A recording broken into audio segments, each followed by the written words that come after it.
अहिले हामी विराटनगर स्थित यो प्रदेश प्रहरी कार्यालय परिसरमा छौं र यो कार्यालय अन्तर्गतका कोशी प्रदेशमा रहेका धेरै प्रहरीका युनिट कार्यालयहरू चाहिँ आन्दोलनमा चाहिँ जलेर नष्ट भएका छन्। त्यससँगै सवारी साधनहरू पनि जलेर नष्ट भएका छन्, जसका कारण शान्ति सुरक्षामा अहरत्र खट्ने प्रहरी संगठन चाहिँ अहिले सवारी साधन विहीन अवस्थामा पुगेको छ। यति मात्र होइन कि प्रहरी संगठनका जुन धेरै चाहिँ जनशक्तिहरू आवासमा बस्न त्यसैगरी दैनिकी काम कारबाहीमा फर्कन पनि अहिले पनि असहज भइरहेको स्थिति छ। कोशी प्रदेशमा जेन्जी आन्दोलनले अकल्पनीय मोड लिँदै प्रहरी कार्यालय र गाडीहरू जलाइएपछि शान्ति सुरक्षाको अवस्था थप जटिल बनेको छ। आन्दोलनको यस उग्र रूपले स्थानीय जनजीवन, सुरक्षा व्यवस्था र सेवा प्रवाहमा ठूलो असर परेको छ। प्रहरीको डाटा केही कलेक्सन गरिसकेको अवस्था छ। त्यसमा कुरा गर्नुपर्दा जस्तो भौतिक संरचनाको कुरा गर्नुपर्दाखेरि जम्मा 56वटा प्रहरी युनिट चाहिँ तोडफोड भएको छ, क्षति भएको छ।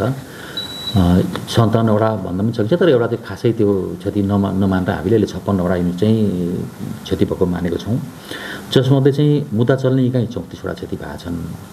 ट्राफिक प्रहरी कार्यालयहरू 12वटा क्षति भएको छन्। मुद्दा चल्ने इकाइ 10वटा क्षति भएको छन्, 10वटा। र त्यो क्षति भइरहँदाखेरि यस्तो आगजनी गरिएको 16वटा युनिटहरू छन्, अनि तोडफोड गरिएको चाहिँ 21वटा युनिटहरू छन्, र आगजनी र तोडफोड दुवै गरिएको चाहिँ 19वटा युनिटहरू चाहिँ तोडफोड गरिएको छ, जसमध्ये चाहिँ पूर्ण रूपमा क्षति भएका 24वटा युनिट र आंशिक रूपमा क्षति भएका चाहिँ 32वटा युनिटहरू चाहिँ क्षति भएको अवस्था छ।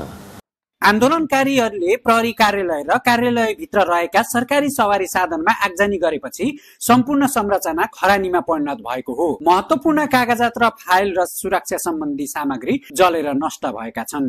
जेन्जी आन्दोलनको क्रममा मोरङ जिल्लाका धेरै प्रहरी कार्यालयहरू जलेका छन्। कार्यालय मात्रै जलेनन्, महत्त्वपूर्ण कागजात सहित जलेका छन्, जसका कारण चाहिँ थुनुवाहरू रहेका स्थितिमा उनीहरूको विवरणलाई पनि अहिले समस्या भइरहेछ। सवारी साधनहरू पनि जल्दाखेरि ती खालका समस्या प्रहरीले बेहोरिरहेछ।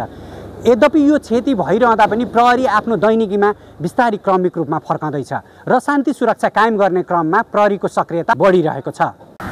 त्यही स्रोत साधनकै त हो नि, हामी परिचालन हुनको लागि स्रोत साधन नै चाहिन्छ। त्यसमा विशेष गरेर सवारी साधनले महत्त्वपूर्ण भूमिका खेल्छ।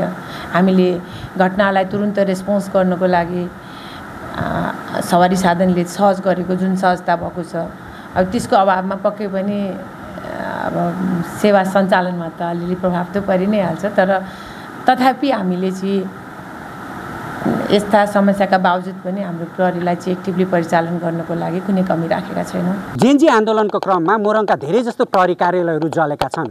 प्रहरी कार्यालय मात्र जलेका छैनन्, सवारी साधन शुद्ध जलेका छन्।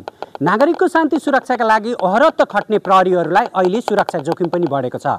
यद्यपि सुरक्षा जोखिमका साथमा प्रहरीहरू अहिले फेरि फिल्डमा फर्कन थालेका छन्।